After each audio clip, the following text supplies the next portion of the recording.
The world, according to the ancient Sumerians, recorded in the cuneiform script on clay tablets circa 1600 BC, over 3,000 years ago, and discovered in 1892 in the city of Nippur in modern-day Iraq.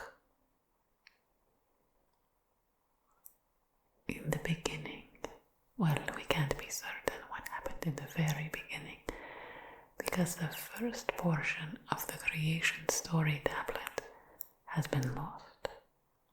But based on the recounting of how it all began, the description of the beginning offered by the Akkadians and Babylonians. In the beginning, the world, Earth, was a place ruled over by several gods who shared power, who co-ruled. An, the sky god, and the king of the gods, and An's children, and Lil, the god of air, wind, and storms, and Lil's wife Ninlil, the goddess of the south wind, Enki, the god of fresh water, Meryl, fertility and knowledge, and as the further one among the gods, Enki created humanity. In other words, the black-headed people, the Sumerians. And once they were created, Enki then patronized human endeavors in the arts and sciences to promote the development of human culture. It should be mentioned that Enki had some help from his consort, Ninhursanga, the fertility goddess of the earth, in giving birth to and nurturing humans. Enlil, Ninlil, Enki, and Ninhursanga, these first gods and goddesses collaborated to create the Sumerian people, and then they went to work creating a lush environment full of flora and fauna in the fertile river valley of the Tigris and Euphrates for the Sumerians to inhabit. The gods and goddesses were generous towards the Sumerians, gifting them with magical, miraculous gizmos and gadgets like the wheel, the sail, the first system of writing, which is called cuneiform, the corbelled arch for building tall several-story buildings, irrigation systems and various farming tools, maps to remember how to get from one city to another, mathematics, a method for measuring time, and clocks for marking the passage of time, astronomy and astrology, as well as a vast array of herbal medicaments and magic potions to ease the pain of being human and not divine. To help humans manage the chaos of the earth, the gods and goddesses appointed kings to rule over them, over the Sumerians, and offer them instructions for how to use the tools they'd been gifted with. Blueprints for building the world's first cities, places where humans and animals could thrive and explore all of the bittersweet, nuanced shades of experience available to a human who has been gifted with the breath of life. In displays of gratitude towards the goddesses and gods, cities were constructed so that shrines and temples could be erected, so that there would be sacred, sanctified places for the worship and adulation of the deities, with each city being dedicated to and watched over by a specific deity. People, ideas, and temples proliferated in the first city of Eridu, and later in the cities of Batibira, Larak, Sippar, and Shuruppak. And the gods and goddesses seemed to delight in the procreative successes and achievements of their progeny, especially since each of these cities were dedicated to one of them, one of the gods, who was given authority to rule over that city as the patron or matron deity. As a reward for this devotion, the gods and goddesses blessed the cities with abundance, a cornucopia of comestibles made possible by irrigation systems. And the gods and goddesses saw what humans had accomplished and were pleased, at least for some time, for the humans had fulfilled their role which they were created for, to relieve the gods and goddesses of some of their labor in creating and caring for the earth.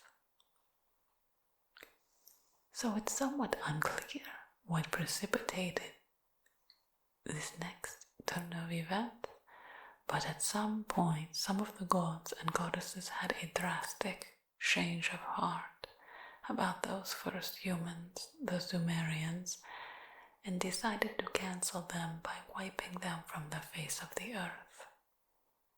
According to some accounts, the humans multiplied like rabbits, and soon there were so many humans that the earth was filled with clatter, racket, and pandemonium.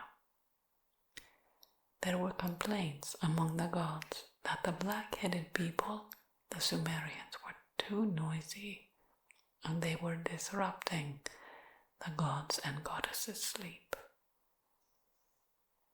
So the deities who were suffering from insomnia, namely En and Enlil, sent a drought, followed by a famine, then a plague to quiet the people down. This explanation may merely be speculation, and the precise reason for the deity's change of heart remains slightly shrouded in mystery to this day, since the tablets containing the gods' and goddesses' complaints and curses were redacted from the tablets containing this account of creation. These words, however, were not erased. A flood will sweep over all the land.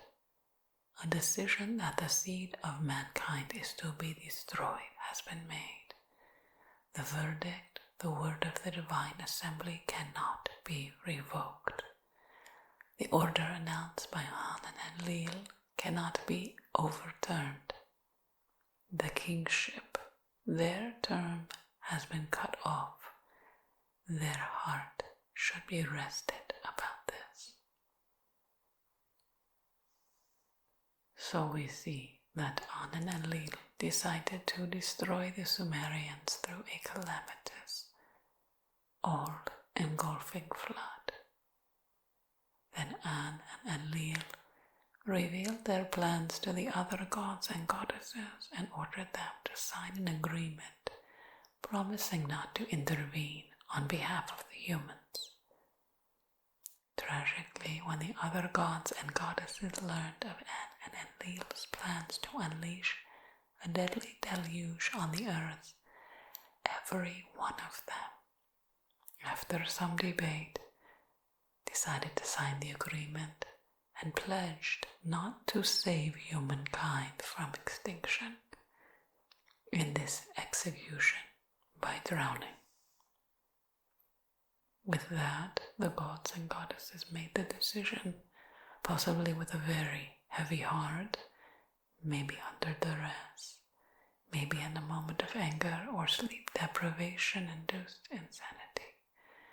They made the decision, nonetheless, to flood the entire earth with the intention of drowning every living human and animal. Although wickedness and evil seem to flourish in any time and in any place, it's a fact that there can always be found one good man or woman, one brave soul willing to stand up and fight, even if it means fighting against Goliaths like the Sumerian gods and goddesses. In ancient Sumer, that good man was Ziudsura, the king of Shuruppak, and a Guduk, the Sumerian word for priest. Eventually, this one good man, Ziudsura, catches wind of the imminent flood.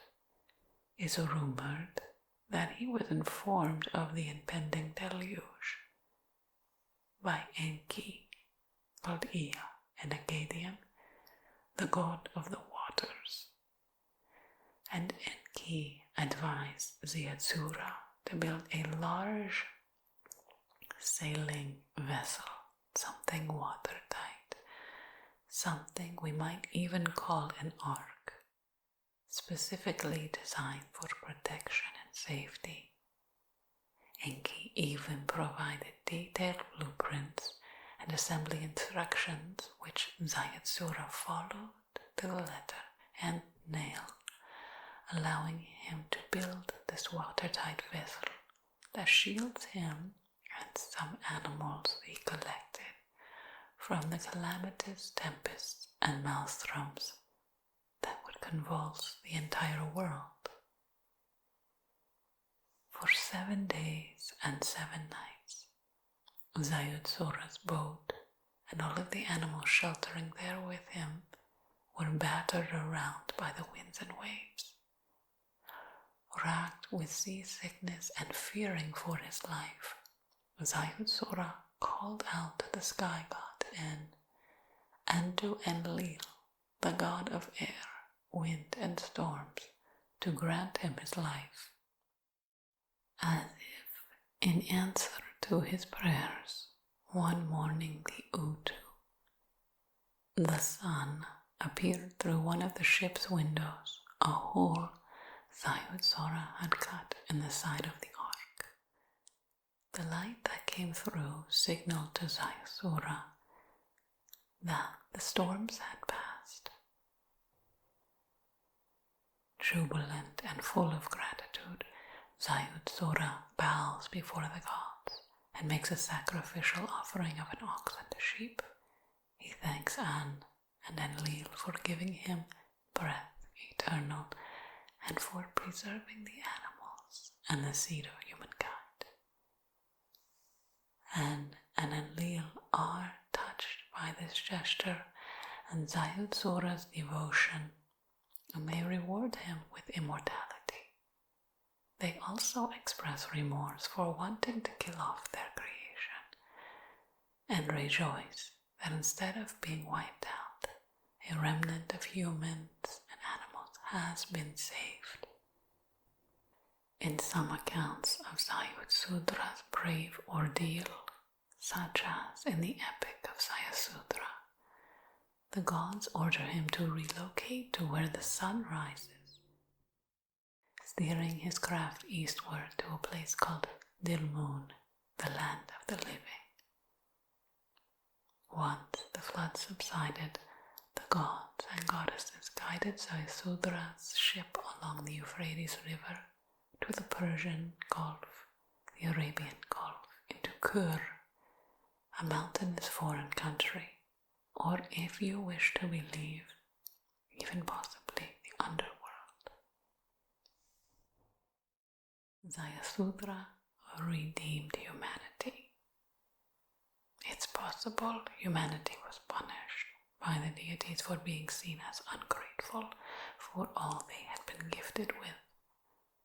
Yes, Ziusudra redeemed humanity by entrusting the gods and goddesses with his life and demonstrating his gratitude and humility when his life was spared. Not surprising, this very powerful story of the flood that Ziusudra weathered has been well documented by scientists and historians. In 2900 BCE, during the real-life historical figure Ziusudra's lifetime, his hometown of Shuruppak was indeed submerged under cataclysmic cataclysmic rains, floods that spread all the way to Kish in the north. These floods left behind their footprints in the river sediments and in the shards of pottery left behind, as well as were embedded deep in the consciousness and the memories of those plants, animals, and humans who survived. The story of the flood was passed down from generation to generation and spread far and wide. And there is evidence of very localized floods, several of them in fact. This flood story, this deluge tale, is retold in the Akkadian Atrahasis, the Babylonian Epic of Gilgamesh. The Book of Genesis, the Hebrew religious text, renames Ziusudra as Noah, and the Muslims would later refer to him as Nuh. This same flood story appears in Hinduism, Chinese mythology, Greek myths, Norse, Irish, Polynesian, Mayan, Incan, Australian Aboriginal, and Native American mythologies. Just as the flood story would live on through the oral and written histories of the Akkadians, Babylonians, Egyptians, Hebrews, and others in the region, the wisdom of Ziusudra was also immortalized and eternalized in the instructions of Shuruppak, practical advice for good living and moral guidance that predates the Ten Commandments and the Book of Proverbs. Yet, no matter how this story was adapted to fit the culture it drifted into, its essential message remains intact. Humans were created by the goddesses and gods, who have been more than generous in their gifts to us. As long as we walk the straight and narrow and honor the deities, they will spare us from extinction. Despite all of our human achievements, we must never become too puffed up with pride, not merely because credit for those achievements truly belongs to the gods and goddesses, but more so because we are mere mortals who, unlike the goddesses and gods, are fragile, vulnerable little creatures, subject to the whims of the deities who control all the forces of nature. We are vulnerable creations who will eventually, inevitably, die. As long as we trust the deities assigned to watch over us and abide by the divine will of their laws, we can avert their wrathful punishments. We can steer clear of the ultimate disaster. For in the wake of the flood, an enduring, eternal promise was made. I will stop the annihilation of my creatures. I will return the people from their dwelling grounds. Let them build many cities so I can refresh myself in their shade. Let them lay the bricks of many cities in pure places. Let them establish places of divination in pure places. And when the fire quenching is arranged, the divine rights and exalted powers will be perfected and the earth will be irrigated. I will establish well-being there.